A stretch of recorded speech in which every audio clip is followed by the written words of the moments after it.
আসসালামু আলাইকুম। সম্মানিত দর্শক শ্রোতা সবাইকে শুভেচ্ছা। প্রাকৃতিক সৌন্দর্যের লীলাভূমি এবং ভূস্বর্গখ্যাত ভারত নিয়ন্ত্রিত জম্মু কাশ্মীরের পেহেলগাঁও তথা ভাইসরান ভ্যালি, সেখানে রক্তের বন্যা, লাশের সারি। রক্তাক্ত ভাইসরান ভ্যালির পেছনের কিছু সত্য লুকিয়ে আছে।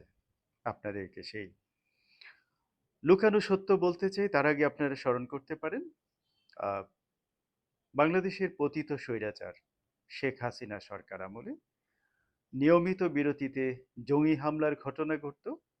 এটি কিন্তু শেখ হাসিনার ব্রেইন চাইল্ড ছিল না, এটি কার্যত ভারত তথা রয়ের প্রেসক্রিপশনে শেখ হাসিনা সরকার বাস্তবায়ন করেছে মাত্র।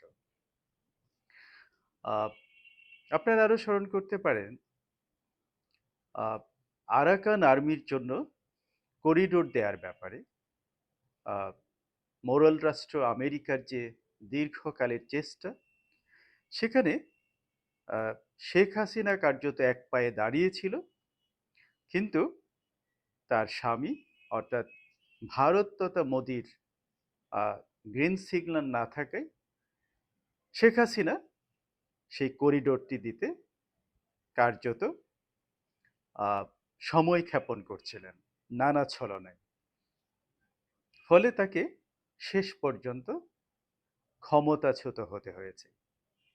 এটি হচ্ছে আহ, নির্মম, বাস্তব এবং সত্যি ঘটনা।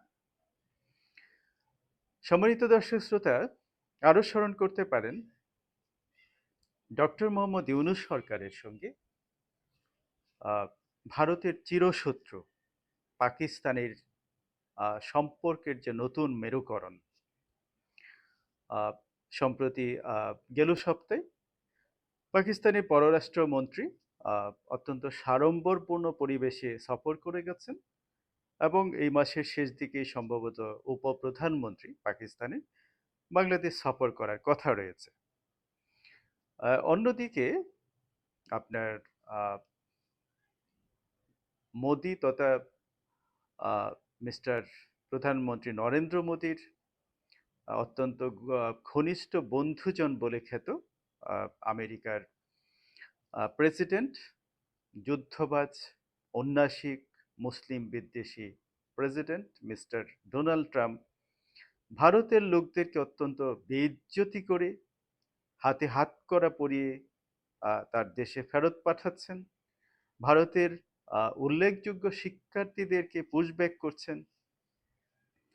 আহ, অন্যদিকে আপনারা যদি দেখেন অভ্যন্তরীণ যে ব্যাপার, নাগাল্যান্ড থেকে জম্মু কাশ্মীর, ছত্তিশগড় থেকে মণিপুর, দক্ষিণ ভারত পুরোটা জুড়েই এক ধরনের বিদ্রোহের আগুন ছড়িয়ে পড়ছে। কার্যত নরেন্দ্র মোদী আহ, ঘরে বাইরে আগুন আগুনে জ্বলছেন, আগুনে জ্বলে পুড়ে মরছেন। আহ, একদিকে তার অভ্যন্তরীণ যন্ত্রণা, অন্যদিকে প্রতিবেশীদের সঙ্গে তার সম্পর্কে টানাপোড়েন।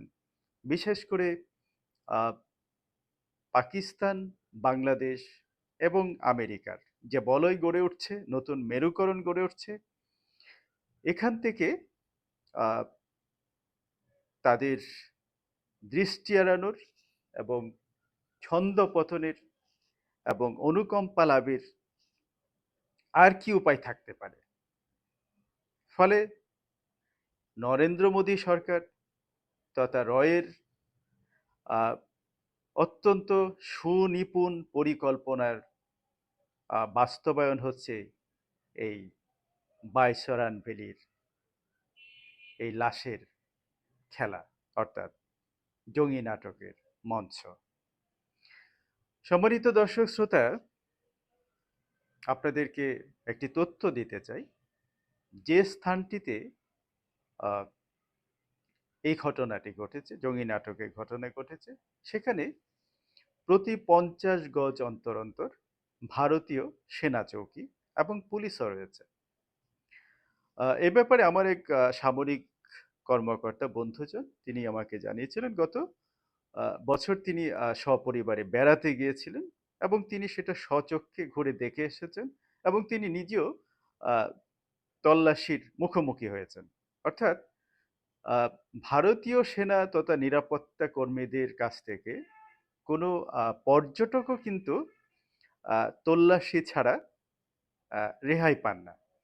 তো এখন প্রশ্ন হচ্ছে এরকম একটি দুর্ধর্ষ, নৃশংস জঙ্গি হামলার ঘটনা ঘটল। তাহলে ভারতের সেনা এবং পুলিশ নিরাপত্তা কর্মীরা কোথায় ছিলেন? তারা কি নিহত হয়েছেন কেউ? আহত হয়েছেন? আহত নিহতদের তালিকায় ভারতীয় কোনো নিরাপত্তা কর্মীর নাম নেই। তাহলে তারা কোথায় ছিলেন? তারা কেন ছিলেন না? আর যদি তারা সা অখ্যাত থেকেও থেকে থাকেন তাহলে তারা তাদেরকে ঠেকাতে কেন এগিয়ে এলেন না? আ প্রত্যক্ষদর্শীদের বর্ণনা মতে আপনারা জেনে থাকবেন, যারা এই ঘটনার প্রত্যক্ষদর্শী তারা বলেছেন, আ ওখানে আপনারা নিশ্চয়ই লক্ষ্য করেছেন এটা এমন একটি সৌন্দর্যের আ লীলাভূমি, মহান আল্লাহর অপার সৌন্দর্যের যে আ ক্ষেত্র, এখানে গেলে যেকোনো মানুষ তার সৃষ্টির স্বাদ, সৌন্দর্যের স্বাদ আস্বাদনে ব্যস্ত থাকেন। তো এখানে একপাশে সুউচ্চ পাহাড়, একপাশে সুবিশাল পাইন গাছের বাগান, অন্যদিকে আ আ সবুজ খোলা প্রান্তর, দিগন্ত বিস্তৃত মাঠ, সাগর, সুনীল আকাশ সবকিছুর এমন এক অপূর্ব সমাহার যেখানে দর্শক আ বা দর্শনার্থীরা, পর্যটকরা সত্যিকার অর্থেই অত্যন্ত আ বিমুগ্ধ হন। প্রাকৃতিক সৌন্দর্যের এক আ বলা যায় প্রাকৃতিক সৌন্দর্যের অপার লীলাভূমি বলতে যা বোঝায়, এই স্থানটি ঠিক তাই। এবং সেখানে যখন তারা আ হামলাটি হয় সে সময়টা ছিল ২টা থেকে ২:৩০ এবং সেখানে অনেকেই তখন লাঞ্চ করছিলেন। কেউ লাঞ্চ শেষে বিশ্রাম করছিলেন, কেউ বা ঘোড়ায় চড়ছিলেন। তো এমতাবস্থায় সেই সুবিশাল পাইন বাগানের ভেতর থেকে ৪-৫ জন অস্ত্রধারী বের হয়ে আসলেন এবং আ আ প্রত্যক্ষদর্শীদের বর্ণনা মতে তারা এটাকে জঙ্গি হামলাই মনে করছে না। তারা মনে করছিলেন এখানে কোনো শুটিং হচ্ছে অথবা কোনো অভিনয় চলছে। তারা আসলেন, তারা পর্যটকদের মাথায় বন্দুক ঠেকালেন। তারা ধর্ম পরিচয় জিজ্ঞেস করলেন, তারপর গুলি করলেন। অর্থাৎ এই হামলাটিকে একটি আ সাম্প্রদায়িক রূপ দেয়ার প্রচেষ্টা। তারা ধর্মর পরিচয় জেনেছেন অর্থাৎ মুসলিম আ অর্থাৎ ইসলামী পরিচয় পাওয়ার পর তারা যখন নিশ্চিত হয়েছেন যে ইসলাম ধর্মের অনুসারী নন, তখনই তারা বন্দুক থেকে গুলি করেছেন। তো এখন প্রশ্ন হচ্ছে এই ঘটনার পর পাকিস্তানের লস্কর-ই-তৈয়বা নিষিদ্ধ জঙ্গি সংগঠন, তাদের শাখা বলে পরিচিত টিআরএফ এই ঘটনার দায় স্বীকার করেছে। পক্ষান্তরে পাকিস্তান সরকার আ কাল বিলম্ব না করে এ ঘটনার তীব্র নিন্দা জানিয়েছে। আমাদের সরকার ডক্টর মোহাম্মদ ইউনূসও কিন্তু এই ঘটনার তীব্র নিন্দা জ্ঞাপন করেছেন এবং সমবেদনা জানিয়েছেন। আমি মনে করি ডক্টর মোহাম্মদ ইউনূস অত্যন্ত আ আ কূটনৈতিক দক্ষতার পরিচয় দিয়েছেন। এজন্য আমি তাকে সাধুবাদ জানাতে চাই। তো এটিকে সাম্প্রদায়িক রূপ দেয়ার সেই যে পুরনো প্রচেষ্টা, নিশ্চয়ই আপনারা লক্ষ্য করে থাকবেন। আ পতিত স্বৈরাচার শেখ হাসিনা ১৫.৫ বছর ভারত, বাংলাদেশ তথা আ হাসিনা মোদি এই জঙ্গিবাদের বয়ান দিয়েই কিন্তু ১৫ বছর তারা তাদের ফেসিবাদ টিকিয়ে রেখেছিল।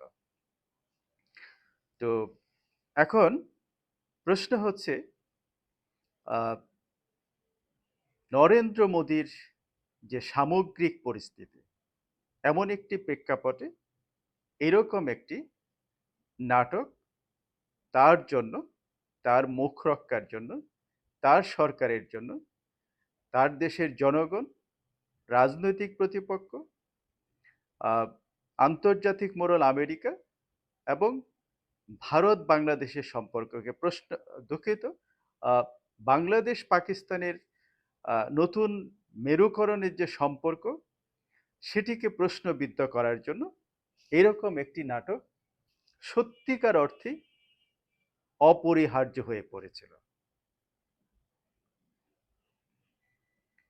এর ফলেই ভূস্বর্গখ্যাত বাইসারান ভ্যালি আজ রক্তাক্ত। সম্মানিত দর্শক শ্রোতা, প্রশ্ন তুলুন, প্রশ্ন করুন, সকল অন্যের বিরুদ্ধে। আল্লাহ হাফেজ।